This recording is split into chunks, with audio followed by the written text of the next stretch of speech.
Mise dans le cadre d'une enquête ouverte à la fois sur les comptes de la campagne présidentielle de Jean-Luc Mélenchon et sur une affaire d'emploi présumé fictif à la France Insoumise au Parlement européen. La réaction de Jean-Luc Mélenchon a été assez vive, celle d'Alexis Corbière, un de ses proches, député de Seine-Saint-Denis aussi. Regardez ces images avec un conseil préalable, éloignez les enfants du poste, c'est du brutal. Au nom de quoi vous m'empêchez d'entrer dans mon local? Au nom de quoi? Qui vous a donné cet ordre? Je suis un parlementaire. Touchez pas, monsieur Mélenchon. Vous ne me touchez pas. Ne me touchez pas. Nous ne sommes pas des voyous, des bandits. Allez faire votre métier de policier. C'est violent. Vous l'avez étranglé. Monsieur, ça fait 2 fois que je vous le dis. Non, monsieur le signalé. Je suis député, moi. Allez, touche-moi pour moi. Touche-le. Vous prenez pour qui? Touche-le. Hein, vous n'êtes pas le procureur, vous. Un procureur avec un gilet pare-balles? Renaud Gérard, tout cela est-il bien raisonnable?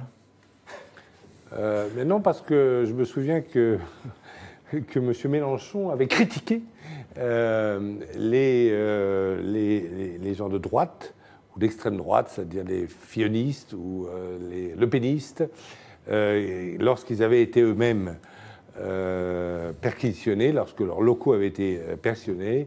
Et Mélenchon, je me souviens encore de son discours, avait dit « Mais enfin, quels sont ces gens qui osent s'opposer à la justice ?» Bon, il y a une perquisition sur des emplois fictifs dans le... Voilà, et donc il faut respecter la justice. Il ne peut pas y avoir 2 poids, 2 mesures. C'est-à-dire qu'il ne peut pas y avoir des perquisitions que pour les hommes politiques de droite ou de droite radicale et pas de perquisitions pour la France insoumise. Je crois que là...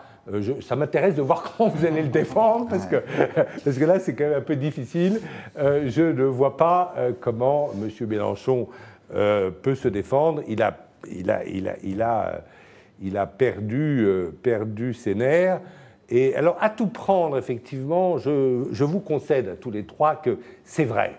Emmanuel Macron, c'était pas Charles de Gaulle hier soir. On n'avait pas envie de le suivre. On ne voyait pas vraiment une voix. Vous ne revenez pas au sujet précédent, voilà. Gérard. Mais, là, on a changé de thème. Mais si vous voulez, là, je vois un homme politique qui a quand même un peu perdu ses nerfs. Et à tout prendre, entre Mélenchon et Macron, je choisis Macron. Juan Branco, la parole est à la défense et à l'avocat de Jean-Luc Mélenchon. Écoutez, moi je pense qu'il y a plusieurs éléments sur la question des perquisitions des forces politiques. C'est toujours un sujet très délicat, surtout en cadre d'enquête préliminaire, c'est-à-dire qu'elles sont ordonnées par le procureur avec l'autorisation du juge des libertés et détention, c'est-à-dire par quelqu'un qui est statutairement dépendant du gouvernement et qui prend ses instructions de celui-ci. C'est pas la même chose qu'une perquisition ordonnée par un juge d'instruction qui est lui statutairement indépendant et dont on ne peut pas soupçonner qu'il y ait des influences ou non. Et dans cette optique-là, un représentant du procureur présent hier. C'est ça exactement. Et c'est pour ça aussi que le syndicat de la magistrature n'a pas condamné l'action de Mélenchon et au contraire a appelé une réforme constitutionnelle afin de lever toute possibilité de doute ou d'incertitude dans ces cadres-là, afin de s'assurer qu'en effet on ne puisse pas accuser de façon soit mensongère, soit diffamante, soit basée sur des faits réels, les policiers et les procureurs de faire leur travail sur ordre politique. Le brillant syndicat de la magistrature célèbre pour son mur des cons. Oui, et qui est quand même le principal syndicat de la magistrature. Donc c'est-à-dire qu'il défend. Non, mais c'est-à-dire qu'il défend un nombre de voix. Ils ne avec sont l'USM. Leur étoile a un peu pâli. Ce que je veux dire, c'est qu'il défend des cons. Par exemple, parmi les cons, il y avait un type dont la pauvre fille avait été assassinée dans le métro. Sauf qu'il ne s'agit pas de dire que le syndicat de la magistrature est bon ou pas, mais c'est quand même un représentant d'une partie de l'autorité judiciaire. C'est tout ce que je veux dire. L'autorité judiciaire qui a été remise en question par Mélenchon dans cette. Oui, tout à fait. Mais je ne vois pas ce que ça change. Et sur la question des perquisitions, c'est-à-dire de 15 perquisitions simultanées qui ont fait saisir l'ensemble des appareils de communication et de production d'informations de la France Insoumise et de ses principaux dirigeants. Il faut quand même voir ce que ça fait pour un parti politique d'opposition, en effet, le matin d'un remaniement, en termes de déstabilisation de la vie politique française. Tout cela pour une affaire. Donc je rappelle quand même qu'il s'agit de savoir si les collaborateurs parlementaires européens ont été utilisés à Bruxelles ou à Paris, mais au service quand même de l'action politique de la France Insoumise. Comme pour Marine Le Pen. Exactement, et on en avait parlé ici dans ce débat, et à ce moment-là j'avais dit attention, c'est quand même pas une affaire qui me semble de premier ordre sur le Front National. Comme pour Marine Le Pen ou pour François Bayrou, qui avait quitté le gouvernement pour une cause d'enquête préliminaire sur le même sujet. Oui, avec une enquête préliminaire, vous avez raison, j'allais dire une mise en examen, mais non, il n'y avait pas de mise en examen. Donc là-dessus, il faut quand même mettre en proportion les différents éléments. Et ensuite, après, il y a quelque chose qui en effet est très angoissant dans cette vidéo. C'est-à-dire qu'on a une incarnation d'une partie de la souveraineté nationale, c'est-à-dire des députés, qui sont en conflit direct avec une autorité républicaine, qui est la force de police et derrière les procureurs, et on sent qu'il y a quelque chose qui ne fonctionne plus, qui se dérègle, c'est-à-dire dans le climat actuel en France, quand on se retrouve dans une situation dans laquelle, parce que la France insoumise, c'est pas non plus enfin, vous voyez bien à un moment quand Mélenchon dit « je suis la République, vous ne me touchez pas, je suis… » il a un respect fondamental des institutions de la République, c'est ancré en lui, je pense qu'il est très sincère. Et donc, quand on a des personnes qui représentent des forces qui sont républicaines fondamentalement et qui se trouvent dans une stratégie de tension, qu'elle soit voulue ou pas, avec l'incarnation de la force de police et de la force publique, on se dit il y a quand même quelque chose qui est en train de se dégrader trop rapidement dans ce pays. Il faut s'interroger sur les sources de cette violence qui est en train de monter à une vitesse qui est vraiment inquiétante. Moi, en tant que citoyen, je ressens de l'inquiétude, mais doublée. C'est-à-dire, je vois très bien ce que... C'est pas Mélenchon qui vous fait peur, c'est une inquiétude aussi, face au... Mais si, c'est-à-dire que cette confrontation violente est vraiment inquiétante. D'autant que parfois la nuit porte conseil, ou en tout cas elle permet de se calmer, mais ça n'a pas du tout été le cas, puisque Jean-Luc Mélenchon était invité ce matin de notre confrère Jean-Jacques Bourdin sur RMC, et il en a armé une louche, Mélenchon pas content, épisode 2. À 7h du matin. Oui. Police, on ouvre la porte, on vous montre le truc. 8 personnes chez moi, dont certains sont armés, avec des gilets pare-balles, des fois que je sais pas quoi, je les agresse avec mon crayon. Tout ça est ridicule. Il suffisait de me demander quoi. Qu'est-ce qu'ils veulent me demander? Vous savez ce qui se passe, monsieur Bourdin? Il n'y a rien dans le dossier. On nous perquisitionne comme si on était une bande de voleurs dans tout le pays. C'est pas normal. Donc j'ai le droit de le dire, j'ai le droit de me fâcher. Je suis un Méditerranéen, je bouge beaucoup les bras, et vous aussi, et les yeux et le reste, et je me fâche. Ouais. Christophe de Vogue, moi je dois reconnaître que sans être un mélenchoniste pur sucre, je comprends assez cette réaction. Est-ce que la police n'en fait pas trop? Est-ce qu'il n'y a pas une espèce de mise en scène? Alors, de tout le monde, mais c'est un peu toujours un théâtre d'ombre, la politique. Hein. Moi je pense que quand même, les questions politiques ne devraient pas être laissées à l'appréciation du parquet, quand même. Fondamentalement, ça pose un problème. Je rappelle que la Cour européenne des droits de l'homme nous rappelle toujours que notre parquet n'est pas indépendant. Dans ces affaires, il devrait y avoir systématiquement un juge d'instruction. Voilà. Car on touche à quelque chose de trop sensible et la liste d'un certain nombre d'adversaires politiques qui ont des ennuis avec le parquet, je dis bien, s'allonge un petit peu. Oui, François Fillon ayant été un des exemples emblématiques. Et mis en cause. C'est cet homme qui a été perquisitionné chez lui aussi. Non, mais qui a été mis en cause, je vous rappelle, par le. Oui. Il a été perquisitionné chez lui, parce que Jean-Luc Mélenchon laisse entendre qu'il est le seul au monde à être perquisitionné chez lui. François Fillon l'a été aussi. Non, mais c'est bien ce que je dis. Et je trouve que dans ces affaires, il devrait y avoir peut-être... Vous savez ce que dit la Cour européenne des droits de l'homme qu'on regarde toujours? Elle dit « La femme de César ne doit pas être soupçonnée. Hein » C'est-à-dire qu'il faut qu'il y ait une apparence d'indépendance. Je ne mets pas du tout en cause les procureurs, mais il doit y avoir toutes les apparences d'indépendance, ce qui n'est pas le cas en France. Ceci dit, il a quand même raison, Mélenchon, sur un point. Je voudrais quand même lui donner raison sur un point. C'est qu'effectivement, peut-être que la police et les procureurs pourraient faire autre chose que n'emmerder les hommes politiques sur l'usage de leurs attachés parlementaires. Il a porté ma valise, il ne l'a pas portée, il était là, il était à Bruxelles, il n'était pas à Paris. Je pense qu'il y a peut-être effectivement autre chose à faire. Et c'est le point que j'ai aimé dans son allocution, c'est que nous ne sommes pas des bandits, nous ne sommes pas des gangsters. Il y a des bandits, il y a des gangsters. Et on les accuse voilà. Alors c'est vrai que c'est moins amusant d'aller les chercher. C'est vrai que c'est très médiatique d'aller emmerder quand on a un petit juge ou un petit procureur ou un policier, un homme politique. Mais il y a quand même une limite. Et je trouve que la police et la justice devraient quand même s'intéresser à des choses plus importante, plus cruciale pour la sécurité publique que de systématiquement chercher des noises au premier pouvoir, c'est-à-dire à l'exécutif, et au deuxième pouvoir, c'est-à-dire au législatif. Quelques réactions d'internautes. Blueberry qui nous dit « Waouh, il ne manque plus que des répliques à la Audiard façon tonton flingueur ». Et c'est vrai que, en tout cas, on est dans un peut-être une comédie. Yakem nous dit « Qu'aurait dit Mélenchon si Le Pen s'était comporté comme lui ?» Et Babineau estime que la mise en scène vient surtout de la France insoumise. Des milliers de Français se font perquisitionner. Et on vous a posé la question, c'est même la question du jour sur le Figaro.fr. Est-ce que vous êtes choqué par la réaction et les propos de Jean-Luc Mélenchon suite à ces perquisitions?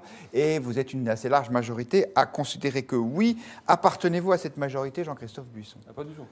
Mais moi j'ai ri, mais vous ne pouvez pas savoir comme j'ai ri. Je pense que l'esprit de sérieux est en train de nous grignoter tous les uns les autres. C'est une vaste blague cette histoire. Je ne doute pas une seconde que Mélenchon ait été choqué par cette arrivée qu'il a considérée comme violente de 8 policiers, mais toute la mise en scène, j'ai pensé à Pissette lorsqu'il parlait de Napoléon en disant « commediante, tragediante ».